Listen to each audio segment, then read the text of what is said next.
চলুন ফিরে যায় আজকের অতিথি লেখক ও সাংবাদিক শাহ আলম সাজুর কাছে।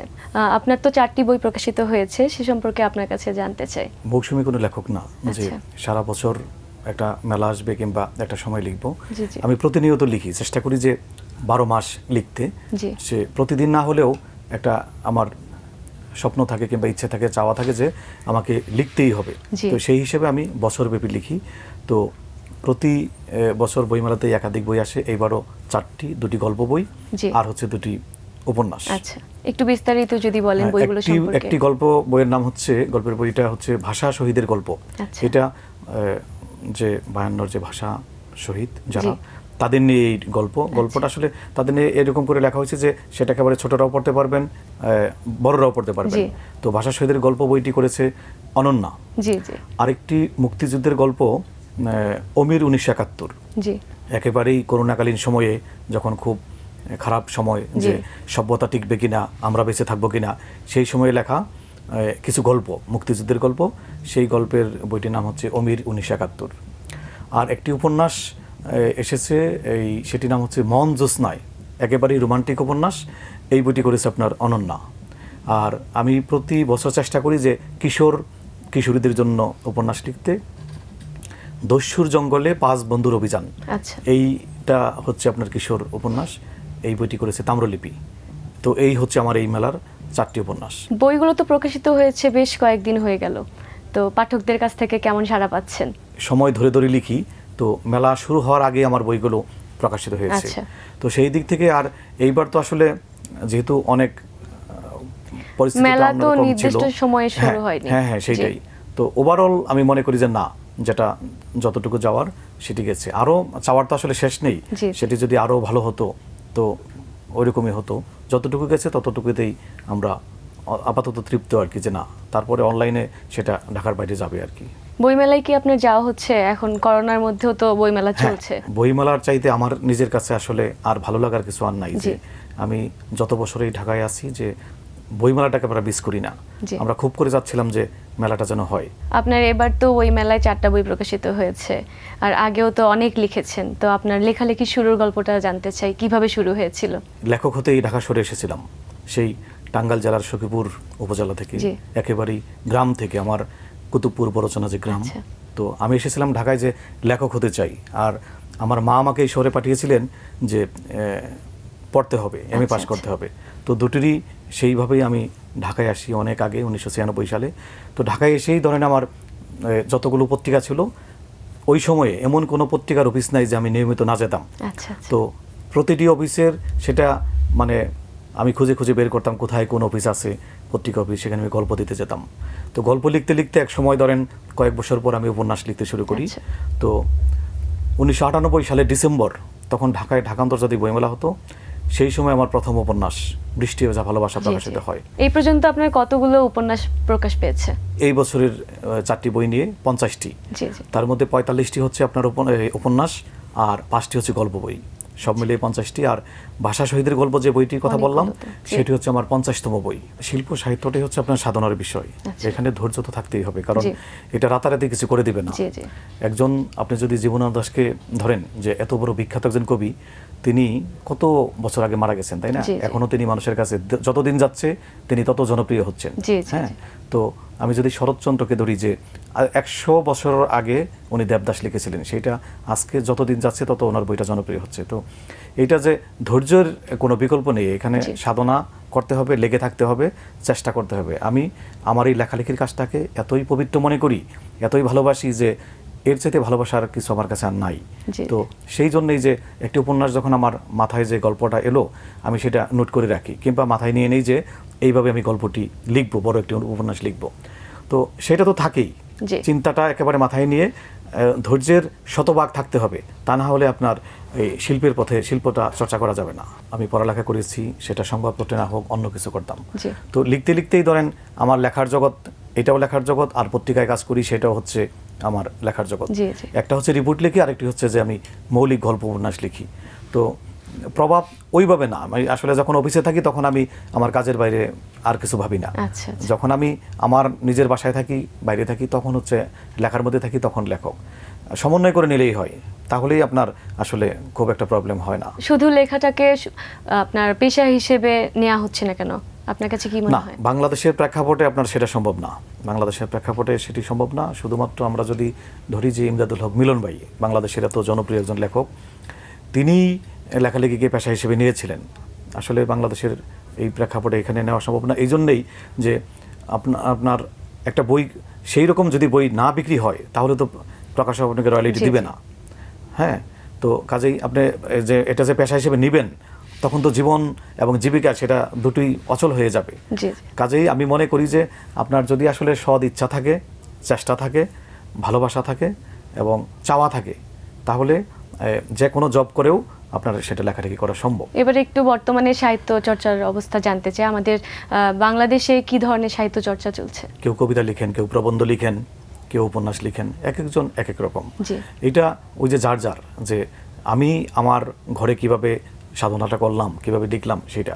কিন্তু তরুণরা, আমি মনে করি যে এই তরুণরা লিখছেন, সেটা কবিতা হোক, গল্প হোক, আপনার উপন্যাস হোক, কিছু মানুষ এই শিল্পের পথটাকে আগলে রেখেছেন ভালোবাসা দিয়ে, মায়া দিয়ে। তো তাদের কারণেই আপনার একটি প্রজন্ম দাঁড়িয়ে যাবে।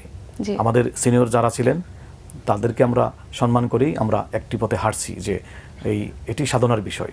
তো এটা যদি ধরে রাখা যায়, সেটাই যে আপনি যদি সুন্দর চিন্তা করেন, সুন্দর কিছুই হবে, আর নেগেটিভ চিন্তা করলে নেগেটিভ কিছুই হবে।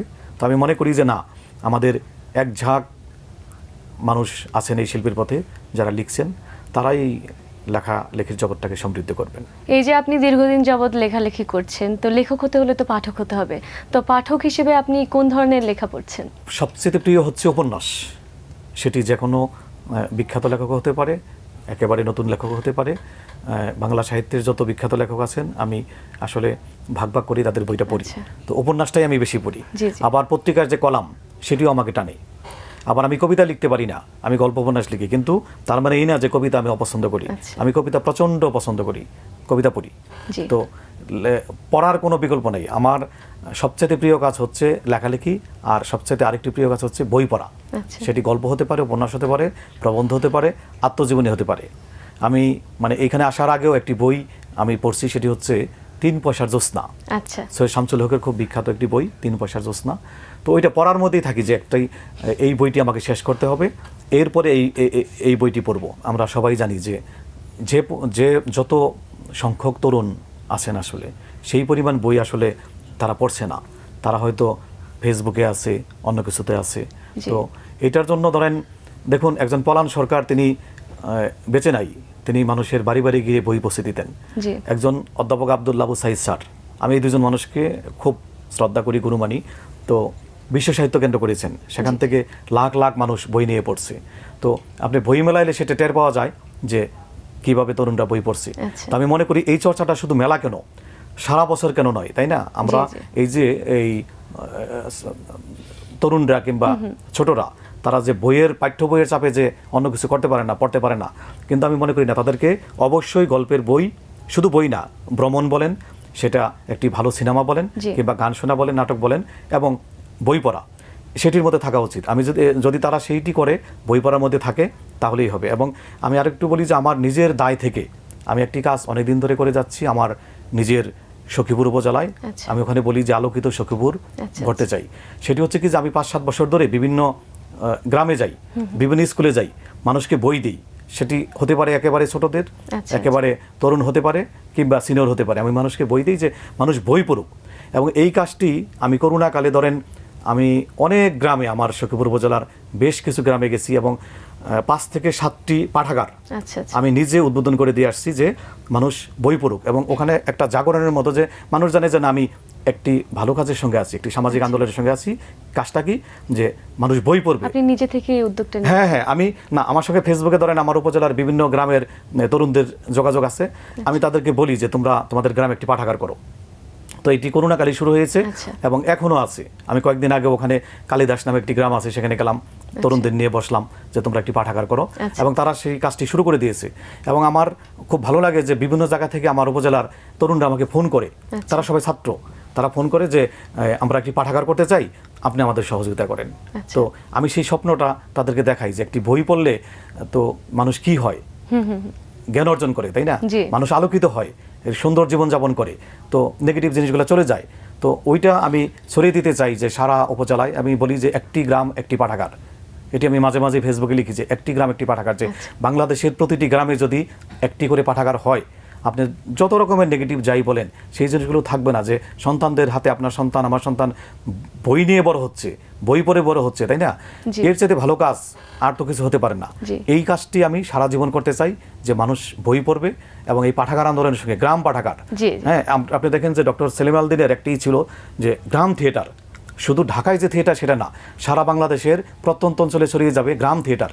ওইটা আমার মাথায় কাজ করে যে গ্রাম পাঠাগার হবে, শুধু শহরে পাঠাগার হবে, শহরে মানুষ বই পড়বে সেটা কেন, গ্রামের এত অসংখ্য ছেলে মেয়ে তারা কোথায় যাবে? কাজে প্রতিটি গ্রামে একটি করে পাঠাগার হোক। এটি আমার ব্যক্তিগত উদ্যোগে যে মানুষকে করছি, আমি হয়তো শুধু আমার বই যে ওখানে কিছু উপহার দিলাম সেটা না, আমি বিভিন্ন লেখকের বই আমি কিনে তাদেরকে উপহার দিই, যে মানুষ বই পড়ুক, বইয়ের সঙ্গে থাকুক। এই কাজটি আমি সারা জীবন করতে চাই, যে পাঠাগারের সঙ্গে মানুষ বইয়ের সঙ্গে থাকবে। আপনার লেখালেখি নিয়ে কি স্বপ্ন? সামনে নতুন কি বই লিখবেন? একটাই স্বপ্ন ছিল, লেখক হতে চাই। তখন স্বপ্ন ছিল যে কবে আমার একটি বই আসবে, সেটির জন্য 4-5 বছর আমাকে প্রকাশকদের ধারে ধারে আমাকে ঘুরতে হয়েছে। তো আমি মনে করতাম যে আমার তো এই গল্পগুলো পত্রিকায় ছাপা হয়েছে, বই তো হবেই। তো তারা আসলে কোনো পাত্তাই দিতেন না, বলতেন যে আপনার বই করলে তো সেটা বিক্রি হবে না, পাঠক নেবে না। তো অনেক সংগ্রামের পর একটি বই হয়েছে। এখন ধরেন প্রতি বছর আমি লিখি, সেটা বই হয়। তখন ছিল যে কবে বইটা আসবে, আর এখন হচ্ছে যে আমার বইটি পাঠকের কাছে কিভাবে যাবে, কত বেশি যাবে। ওই লেখক জীবনটাই ছিল, যে আর এর বাইরে কোনো স্বপ্ন ছিল না। বইমেলার পাশাপাশি তো অনলাইনেও বই বিক্রি করছে। করোনাকালীন সময়ে যদি বলি যে এই যে আপনি প্রত্যন্ত অঞ্চল থেকে, সেটি দেশের বাইরে হোক, যে কোনো জায়গা থেকে হোক, একটি বই নিতে চান, সেটি আপনার অনলাইনেই কিনতে হবে। তো আরেকটি যদি হয় যে তরতাজা বই নাকি ই বুকে, যেটা আপনার হাতে নিয়ে বইটা পড়বেন, শুয়ে পড়বেন, বসে পড়বেন, কিংবা জার্নিতে পড়বেন, এইটির আনন্দ ওই ই বুকের সঙ্গে হবে না। আমরা কথা বলতে বলতে অনুষ্ঠানের শেষ পর্যায়ে চলে এসেছি। বই নিয়ে যদি আপনার পাঠক এবং ভক্তদেরকে কিছু বলতে চান। বই পড়ুন, বই পড়ুন, বইয়ের বিকল্প কোনো কিছু নেই। জীবনকে সুন্দর করতে গেলে এবং একেবারেই মানসিকভাবে তৃপ্ত, যে কোনো রকমের কিছু নেই, জটিলতা নাই, কুটিলতা নাই, সুন্দর একটি জীবনযাপন করবেন, বইয়ের সঙ্গে থাকুন, শিল্পীর সাথে থাকুন, আপনার জীবন সুন্দর হবেই হবেই। প্রিয় দর্শক, এতক্ষণ কথা হচ্ছিল অতিথির সঙ্গে। এবার সময় হলো বিদায় নেবার। আমাদের অনুষ্ঠান সম্পর্কে আপনার যে কোনো মতামত ও পরামর্শ জানাতে লিখুন এই ঠিকানায়। প্রযোজক দিন প্রতিদিন, বাংলা ভিশন, নোট tower, 110 Bir Uttam C R Dutta, ঢাকা 1205। ফোন 96320303 থেকে 4 পর্যন্ত। আমাদের ইমেল অ্যাড্রেস dinprotidin@banglavision.tv। মনীষী অনুকূল চন্দ্র ঠাকুর বলেছেন, কাউকে যদি বলিস কিছু সংশোধনের তরে, গোপনে তারে বুঝিয়ে বলিস সমবেদনা ভরে। প্রিয় দর্শক, সবাই ভালো থাকুন, সুন্দর থাকুন। আজ সারাদিন সবার জন্য শুভ ও আনন্দময় হোক।